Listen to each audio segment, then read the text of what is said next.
င်္ဂလာပါကျွန်မဒီနေ့ lesson sharing တော့မဟုတ်ဘူးကျွန်မသုံးတဲ့ဒီ screen recorder လေးနဲ့လေYouTube ကနည်းနည်းသဘောကျတဲ့ video လေးတစ်ခု share ပေးခြင်းလို့ဒါလေး YouTube တွေကိုသွားလိုက်မယ်နော်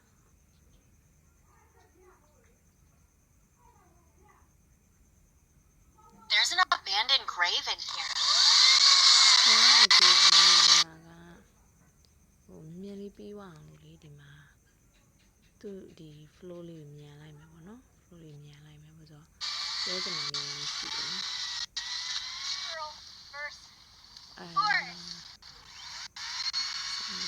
ထူလောက်ထားတယ်ပေါ့အရင်မြန်တာ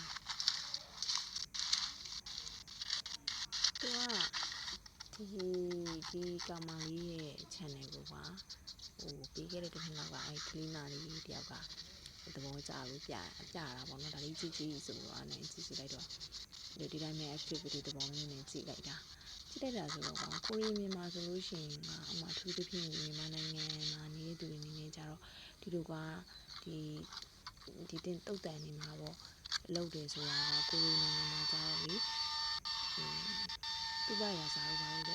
လုံမှာပေါ့နော်လုံအောင်ဖြစ်တဲ့ခါကျတော့စိတ်ထဲမှာတွေးနိုင်တာဘာလဲပေါ့ဒီမှာ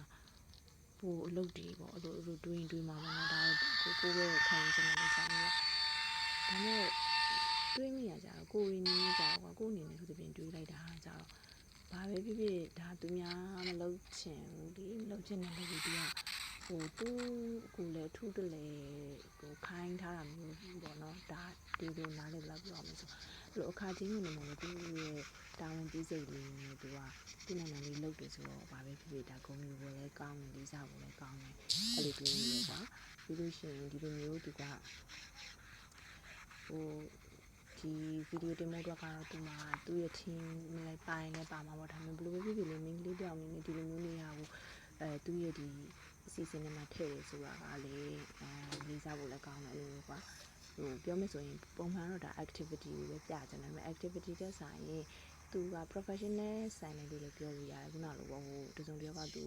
ပုံမှန်အဖြစ်ဆိုလို့ခါချင်းနေနေကွာသူ force ပြီးခိုင်းထားတာမျိုးမဟုတ်ဘူးသူသိစိတ်နဲ့သူလုပ်ရဆိုတော့ဒါ professional စိတ်တက်မျိုးဆိုင်တယ်လေးစားတင်ကုန်တင်တယ်လို့တွေးနေကွာစကားကြီးပြောမှဆိုလို့ရှိရင်အဲ့လိုပေါ့အလုပ်တစ်ခု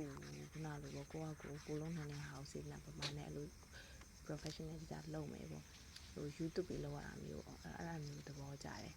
ထမင်းမေဟင်းမေအဲ့လိုလုပ်ရတဲ့ပုံစံမျိုးတွေပေါ့ဒီထဲမှာပဲသူအဲ့လိုမျိုးသူကူညီနိုင်တယ်သူလုပ်ပေးနိုင်တယ်ဆိုတော့တောင်းတယ်ဆိုပေါ့ဘယ်သူမှ force မပေးဘဲနဲ့သူသိစိတ်နဲ့သူကအမျိုး professional ဆိုတာစိတ်ညစ်ပြီးတော့လုပ်ရတာမျိုးပေါ့အဲ့လိုမြင်နေရနော်